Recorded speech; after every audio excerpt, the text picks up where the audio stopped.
Not sure if you guys can hear the wheel bearing sound. Spinning it around real quick, and you can hear it. That's the noise. So take this off. You have to take, pan back. You got to take the brake caliper off, hang it somewhere. That's all I got for a hanger. Got to improvise. Next, you'll take off your brake disc. Take that off. It's pretty easy to do. And then you're going to take off the dust plate. With all of these, you know, the caliper here, the 2 bolts here and here, which are 22 millimeters for the caliper. All right, and then you have the T25, that's for the brake disc. So you take off, it takes 2 seconds. And then you have I'm sorry, what are those things called?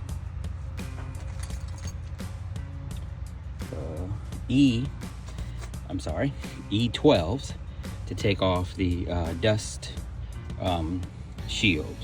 And this is 3 little bolts, E12s, all right?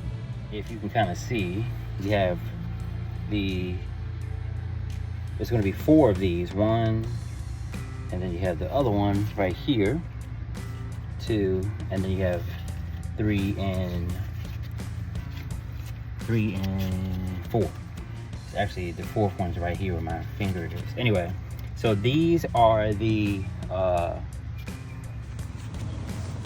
E18s, which you can't see, but as an E18, you got to use something like this to get the thing off. But you're just basically gonna come over here and take out swivel joints, but you can kind of come in here and, you know, take that out.